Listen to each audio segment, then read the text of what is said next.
It's 1903, and this extraordinary guy named Teddy Roosevelt is standing on the edge of the Grand Canyon. And at that time, people wanted to create hotels and spas and turn the Grand Canyon in 1903 into a profit-making Disneyland of the environment. And he stood and said no. And he created a tipping point for the environmental movement and for the world. He said, leave it as it is. The ages have been at work on it, and man can only mar it. The world would have been a different place today without those words, those tipping point words from President Theodore Roosevelt. Fast forward, his fifth cousin, President Franklin Roosevelt, 30 years later, 1933, in the midst of a huge crisis, the Great Depression of America, said a few words to create a tipping point towards healing for the United States. First of all, let me assert my firm belief that the only thing we have to fear is fear itself. Nameless, unreasoning, unjustified terror, which paralyzes needed effort to convert retreat into advance. The world would have been a different place without those words at that time from that man. So, in my 30 years of studying public speaking and great speeches, I've found that there are 7 secrets that great speakers do that other people don't. And it's my belief that every single human being can be a great speaker, and that their words can create a tipping point, and that their words and their essence can change the world. The first secret is about words, and understanding that words can be the best, the most amazing in the world, but they only actually touch people and communicate 7% of the impact that one human being has on another. Voice tone, the variation in your voice, the enthusiasm, the love, the passion that comes through your voice, 38%. In your body language, are you looking into someone's eyes, or are you looking over their head and not connected? So words, voice tone, and body language, those are the 3 vehicles, the 3 pathways that great communication happens in. Secret number 4, what most people do is they throw so much data out, trying to prove that they're smart, trying to get all the content out. Words are the 7%. What is important is, what is that one thing that you want to leave people with? What is that headline? That's what makes a great speech, and that's what we're talking about today.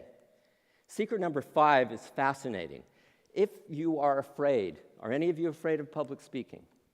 41% of the world across cultures is terrified, almost to the point, and often to the point, of actually turning down speaking appointments, whether they're political leaders or business leaders or charitable leaders. They turn down opportunities to shake the world because they're scared. There are a lot of reasons why people are scared, but in my experience, the number one reason is that we don't know what public speaking really is. We don't know the true definition. The true definition of public speaking is that public speaking is nothing more than having a conversation from your heart about something that you are authentically passionate about, right? If you think it's a performance, you're going to be 0% you and 100% actor, and we don't get to see and experience and feel who you are. So I want you to write the word speech down on a piece of paper, and I want you to put a circle around it, and I want you to put a line through it. I don't want you ever to give another speech. That's not what great speakers do. They don't give a speech, they don't give a performance, they don't make a presentation to the audience. They have what? They have a conversation with. It is a circle. It brings us all together. We are a web connected to every other person. That's what great speakers do. When I first met Princess Diana, she looks me in the eyes and says, "You know, I'm so scared of public speaking, and I wish that I could do what Charles does." Now, this was when they were actually breaking up, so it was even more difficult for her to admit that.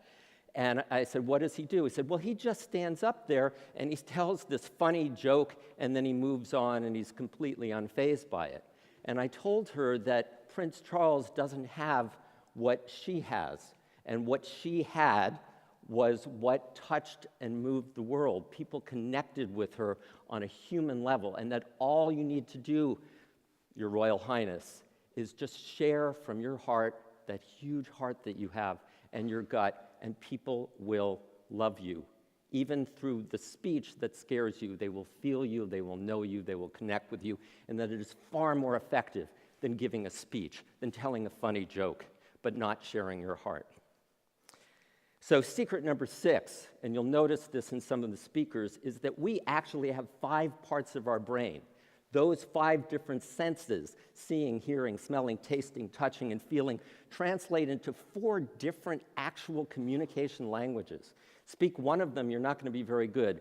Speak 2 of them, you'll be average no matter who you are. Speak all 4, no matter who you are. You're going to rock the world, because you're going to be giving every person in the audience something that they can connect to.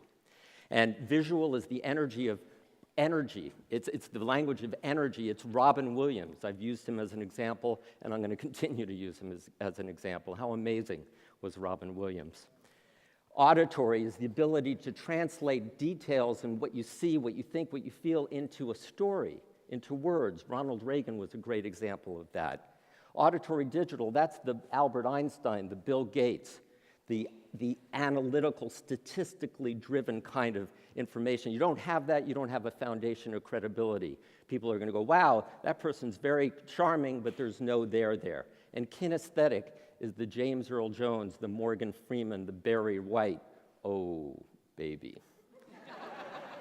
It's the poet Ali. It's that connecting thing that is inside of each and every one of us that is the most important thing in being a speaker and being a communicator.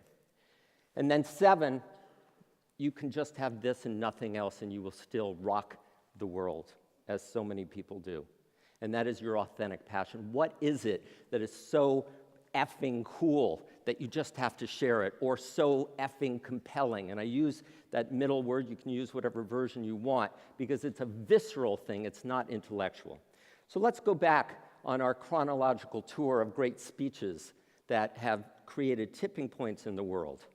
Now, this person, Lou Gehrig, didn't create a tipping point in terms of the global geopolitics of the world, but he created a tipping point in terms of understanding the human spirit and his own. Here it was, as you all know, he was diagnosed with ALS. He tried to play, he couldn't play. He had to end his career, and Yankee Stadium held a day for him. Lou Gehrig Day. It was in 1939. He gets out there, and he, like so many of you, was petrified of public speaking. And he's there, and then just when it's time for him to go on, he starts backing away and said, I can't do this, I can't do this. His manager comes up to him, puts his arm around him, and said, Lou, they're all here for you, my friend. They're all here for you.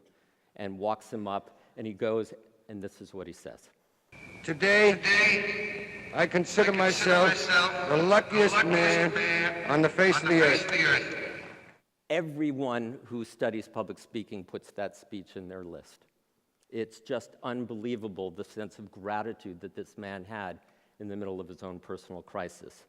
But let's go to the next year, a huge tipping point about to happen for Great Britain and their battle against Nazi Germany. 3 days before this speech, King George goes to Winston Churchill and says, please, I want you to be the prime minister. We've got to do something. We've got to face this threat. And this is Winston Churchill. It's just the audio. They didn't have video in the House of Commons in 1940. I would say to the House, as I said to those who joined the government, I have nothing to offer but blood, toil, tears, and sweat. The world would have been a different place without Winston Churchill and those words and that level of conviction, leadership, and resolve. Let's move forward now. I have 3 from John F. Kennedy, and you'll see why. This one you all know about. He was following an old general, Dwight D. Eisenhower. He's in his 40s, a whole new era for America and the world. You'll be familiar with the first part of this, but probably not the second. My fellow Americans, ask not what your country can do for you. Ask what you can do for your country. And he continues. fellow citizens of the world, ask not what America will do for you, but what together we can do for the freedom of man. The world became a different place because of that speech and that new president. And he proved it several times. A couple years later, at Rice University, he's talking about his authentic passion to put a man on the moon. Listen to the level of detail here, and notice that this is such a visionary leader that he even commits himself and the United States of America when we don't even at that point know how to do it. We shall send to the moon 240,000 miles away from the control station in Houston, a giant rocket more than 300 feet tall, the length of this football field, made of new metal alloys, some of which have not yet been invented, capable of standing heat and stresses several times more than have ever been experienced, fitted together with a precision better than the finest watch, carrying all the equipment needed for propulsion, guidance, control, communications, food, and survival on an untried mission to an unknown celestial body, and then return it safely to Earth, re-entering the atmosphere at speeds of over 25,000 miles per hour, causing heat about half that on the temperature of the sun, almost as hot as it is here today, and do all this, and do all this, and do it right, and do it first before this decade is out, then we must be bold. How amazing was that, right? Sadly, he didn't get to live to see that, but he made it happen through his vision, his leadership, and creating that tipping point with that speech. And then, as you know, the famous speech, he's in Berlin, the West Berliners are suffering mightily. He goes in and says they're not alone. All free men, wherever they may live, are citizens of Berlin. And therefore, as a free man, I take pride in the words, Ich bin ein Berliner.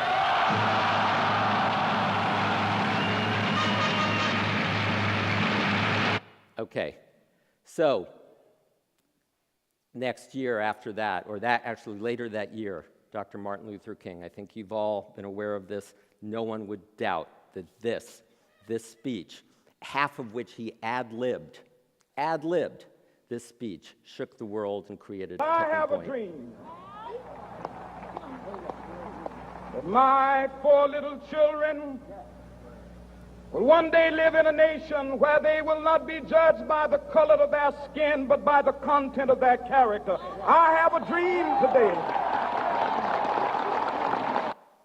If only it were true, and we're making progress because of that speech. Barbara Jordan, someone you may not know, a Texas congresswoman, was the last person to speak at the Watergate Committee, talking about whether we were in fact going to impeach Richard Nixon. She was a freshman congresswoman, it was around midnight, and yet her words, with that incredible voice tone of hers, shook the world and catalyzed the movement against Richard Nixon. Today I am an inquisitor, and hyperbole would not be fictional and would not overstate the solemnness that I feel right now. My faith in the Constitution is whole, it is complete, it is total.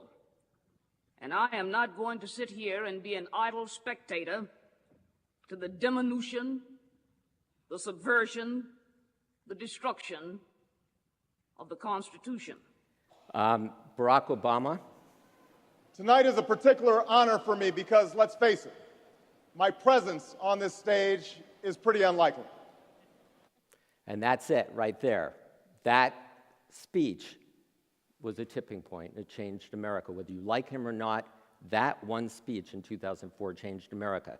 We don't have audio of this, but one of my favorite speeches ever is a speech that was given by Albert Einstein. He says, the most beautiful and deepest experience a man can have is the sense of the mysterious, to sense that behind anything that can be experienced, there is a something that our mind cannot grasp and whose beauty and simplicity are but a feeble reflection. To me, it suffices to wonder at these secrets and to attempt humbly to grasp with my mind a mere image of the lofty structure of all that there is.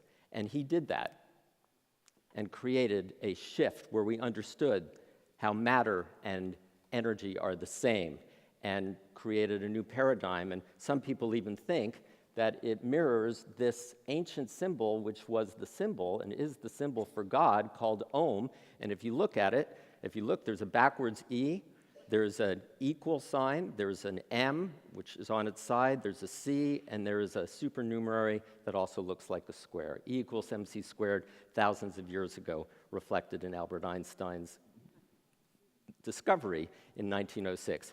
I want to play this. This is the most powerful, in my opinion, the most powerful couple minutes of oratory, recorded tipping point speech making in the history of the world. Feel it and notice it. This is the last speech he gave before he died. He died, and it was obvious he knew it. He died the next day. Like anybody, I would like to live a long life. Longevity has its place. But I'm not concerned about that now. I just want to do God's will. And He's allowed me to go up to the mountain. And I've looked over and I've seen the promised land. I may not get there with you, but I want you to know tonight that we as a people will get to the promised land.